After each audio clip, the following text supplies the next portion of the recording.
हेडलाईन्सचे प्रायोजक आहे NBC bearings, लांब पळण्यासाठी। मराठा आरक्षणाबाबतचा आत्ताचा निर्णय सरसकट नाही, भाजप असेपर्यंत ओबीसींवर अन्याय होणार नाही, उपमुख्यमंत्री देवेंद्र फडणवीस यांचं वक्तव्य। आम्ही ओबीसीच, फडणवीस बरोबर बोलतात, आमच्यावर अन्याय होऊ देणार नाही, देवेंद्र फडणवीसांचं म्हणणं सकारात्मकपणे घ्या, जरांगेंची प्रतिक्रिया। स्वाभिमानी मराठा कुणबीमध्ये समाविष्ट होऊन आरक्षण घेणार नाही, केंद्रीय मंत्री नारायण राणे भूमिकेवर ठाम। मराठा कुणबींना ओबीसी आरक्षण दिल्यास ओबीसींवर अतिक्रमण होईल, शिवरायांचा इतिहास असलेल्या मराठा समाजाचं खच्चीकरण होणार नाही याची काळजी घ्या, राणेंची सरकारला विनंती।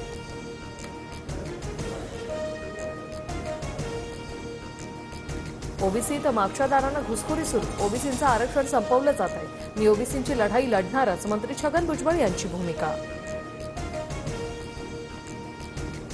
ओबीसींच्या आरक्षणात वाटेकरी केले नाहीत, भुजबळांची चर्चा करून सरकारचा निर्णय समजावू, फडणवीसांची प्रतिक्रिया। दुसऱ्यांच्या अन्नात माती कालवण्याची काहींना सवय, मनोज जरांगेंची भुजबळांवर टीका, तर सरकारसोबत तह झालेला नाही, जरांगेंचं वक्तव्य। आरक्षणाचा निर्णय झाला तेव्हा शिंदेंच्या संपर्कात होतो, कोणतेही निर्णय घेताना शिंदे मला आणि फडणवीसांना सांगतात, अजितदादांकडून स्पष्ट। चांगली मुलाखत सुरू असताना मिठाचा खडा कशाला टाकता, निवृत्तीच्या वयाबाबत विचारलेल्या प्रश्नावर अजित पवार यांच्या उत्तरानं एकच हशा।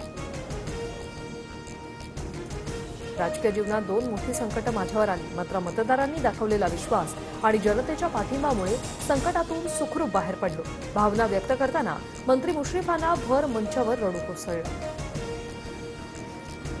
राज्यसभेच्या 56 जागांसाठी निवडणूक जाहीर, 27 फेब्रुवारीला मतदान, महाराष्ट्रातील 6 जागांचा समावेश, नारायण राणे, प्रकाश जावडेकर, वंदना चव्हाण, अनिल देसाई, राज्यसभा टर्म 2 एप्रिलला त्यांची संपणार। महात्मा गांधीजींची हत्या नथुराम गोडसेने केली नाही, रणजित सावरकरांचा make sure Gandhi is dead या पुस्तकातून दावा। रोहित पवारांचा गुलाबराव पाटील यांच्या विरोधात 100 कोटींचा अब्रू नुकसानीचा दावा, प्रसार माध्यमात खोटी वक्तव्य केल्याप्रकरणी पुणे न्यायालयात अब्रू नुकसानीचा दावा दाखल।